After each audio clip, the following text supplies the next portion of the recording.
The 2020 MotoGP World Championship continued to twist and turn more than Motorland Aragon's technical section, as Alex Rins added his name to the list of winners this season, which now totals 8 different riders in just 10 races.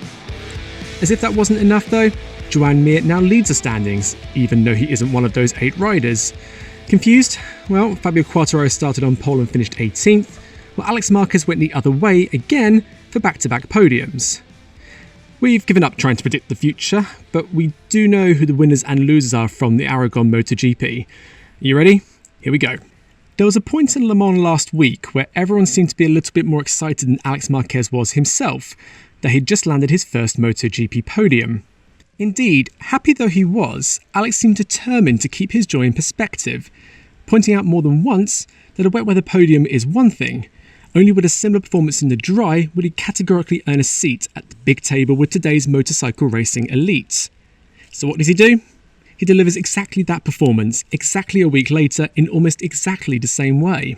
While we have seen numerous occasions where a maiden win or podium is the popping cork in a bottle, whereby success just flows thereafter, even the Oracle Alberto Puig wouldn't have foreseen another second place finish just 7 days after the first. While the performance certainly echoed shades of his brother Mark, we're loath to bring his title-winning brother into this because Alex's performance deserves to stand him out on his own 2 wheels. And we don't say that because of just the results. It's for the way he has methodically, if perhaps slowly, cracked the code of the notorious Honda RC213V and has turned it into a bike that works for him.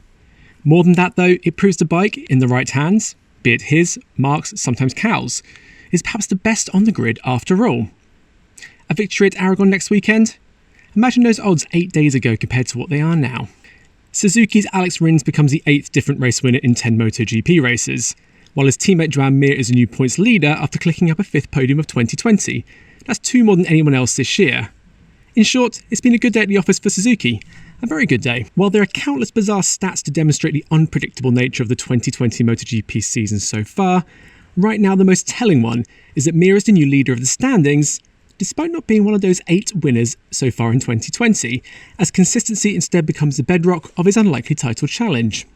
Ironically, while most are impressed Mir is forming a charge without having yet won his first MotoGP race, the man himself is clearly frustrated, going as far to say he doesn't care about the title until he gets that elusive win, when he's only got 4 more races to find out.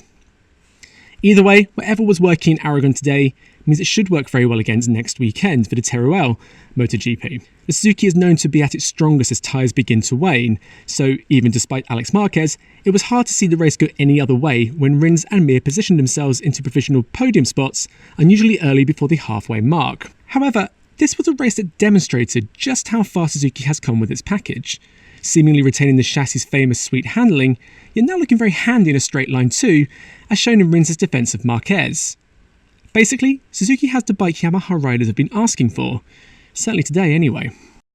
Okay, so Andrea Dovizioso is a bit of a left field choice here, not least because we could have suggested several other options.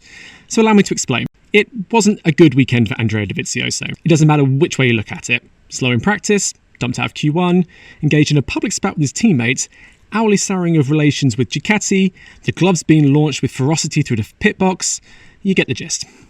Indeed, it is that aforementioned bit of projectile passion that surprised and rather pleased us, because it really showed just how much the 2020 MotoGP title means to Dovi, a hunger many have been desperate to see for years as he trailed Marc Marquez.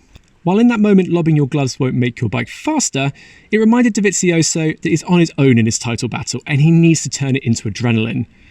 Battling to 7th place today isn't on paper a result to boast about, but he'll have taken satisfaction from catching and passing the 2 Ducati riders that jumped him out of Q1 in the first place, Danilo Petrucci and Jack Miller. Fabio Quartararo's struggles mean somehow Dovi actually looks more in the mix than before.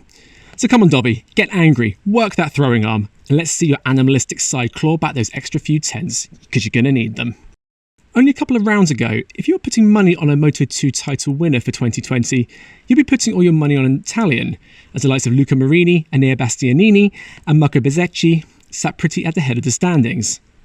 And yet, a win at Le Mans and a win in Aragon has seen our very own Sam Lowes catapult himself into the title fight, to give the United Kingdom a real fighting chance of its first Grand Prix champion since Danny Kent in 2015, not to mention the UK's first intermediate class champion since 1971.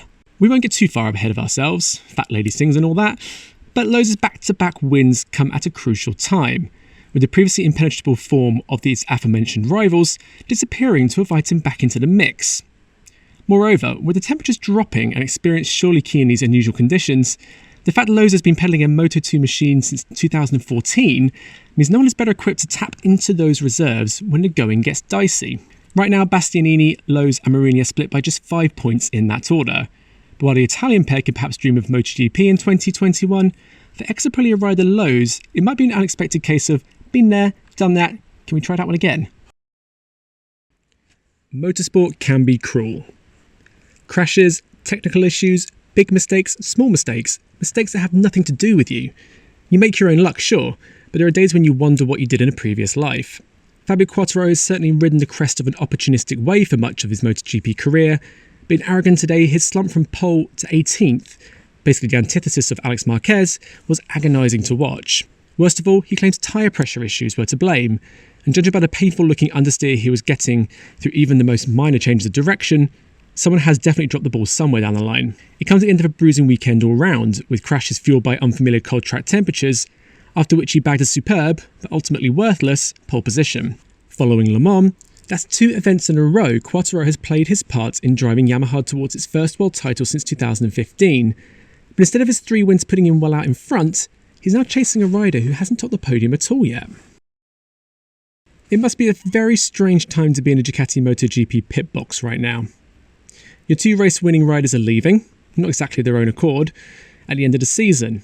Your remaining title challenger can't expect even the minorest form of beneficial team orders, and there are numerous occasions when a privateer team using your old 2019 bike is faster than you.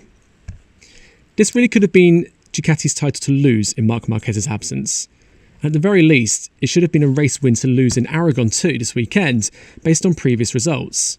Instead, it had all 6 bikes battling over 2 spots in Q1, and yet worse was to follow, as the product of Ducati's infighting and seeming lack of camaraderie spilled out onto the circuit on Saturday, as Danilo Petrucci openly admitted he targeted Dovizioso to claw himself into Q2 at his teammates' expense.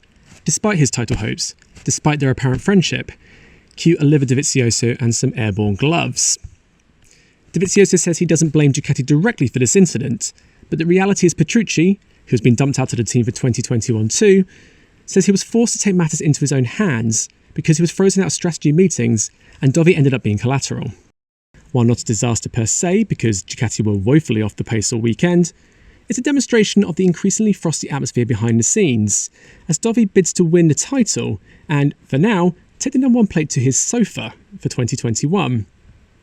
If Yamaha seems determined to lose its chance of a 2020 MotoGP title on the track, Ducati would definitely have lost its hopes in the garage.